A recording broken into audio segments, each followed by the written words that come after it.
आज मैं वापस आपके लिए हार्ट टचिंग स्टोरीज लेकर आया हूँ और मुझे पूरी उम्मीद है कि यह कहानी आपके दिल को छूकर ज़रूर निकलेगी।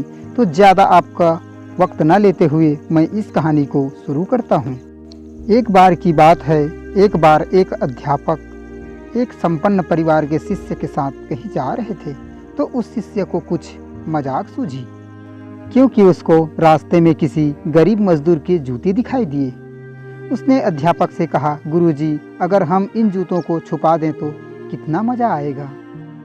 अब उसको तो मजाक सूझ रहा था, लेकिन गुरुजी ने कहा कि नहीं, गरीब इंसान के साथ इस तरह का भद्दा मजाक करना ठीक नहीं है।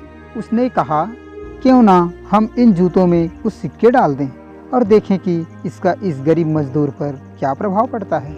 उन्होंने ऐसा ही किया। जैसे ही मजदूर अपना काम करके लौटा और उसने एक पाँव अपने जूते में डाला तो उसको कुछ कठोर सा महसूस हुआ। उसने अंदर हाथ डाला तो उसको कुछ सिक्के दिखाई दिए। वह थोड़ा आश्चर्य में पड़ गया। आसपास किसी को देखा तो कोई भी दिखाई नहीं दिया। वापस उसने दूसरा पैर अपने जूते में डाला और वापस उसको उसमें कुछ सिक्के दिखाई दिए। अब दोनों जूतों के सिक्के को उसने अपने हाथों में रखा और प्रभु की तरफ इशारा किया, हे प्रभु, पता नहीं किस भले मानुस ने यह सिक्के मेरे जूतों में छुपाए हैं, लेकिन जिसने भी छुपाए हैं उसको मेरी दुआ है ताकि इन पैसों से अपने बच्चों और पत्नी के लिए कुछ खाना और दवाइयाँ ला सकूँगा। और इतना बोलकर वह चला गया। इस बात को शिष्य और अध्यापक दोनों सुन रहे थे। अब अध्यापक ने शिष्य से पूछा कि अब तुम मुझे बताओ कि तुम्हें कैसा महसूस हुआ, तुम्हारी पहले वाली मजाक या मेरा यह तरीका।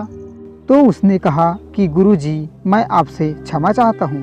अब मुझे समझ में आ गया है कि सच्ची खुशी किस चीज़ में है। जब हम किसी की मजाक उड़ाते हैं तो हमें कुछ पल का आनंद मिलता है, लेकिन इससे हमें बद्दुआ मिलती हैं। लेकिन अगर हम किसी की मुश्किल परिस्थिति में मदद करते हैं और जिसकी भी हम मदद करते हैं उसको भी नहीं पता कि हमने उसकी मदद की है, लेकिन अंदर ही अंदर हमें पता है कि हमने उस इंसान की मदद की है, यही सच्ची खुशी है।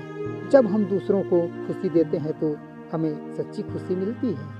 इसी तरह खुशियाँ बांटते रहिए, लोगों की मदद करते रहिए और दान करते रहिए। जिसकी भी आप काबिल हो, जितना भी आपसे बन पड़े दान करें, लेकिन दान जरूर करें। इसका मतलब यह नहीं है कि आपको कंपलसरी या अनिवार्य रूप से इतने रुपये दान करने ही चाहिए, क्योंकि हर किसी की ज़रूरत अलग अलग हो सकती है।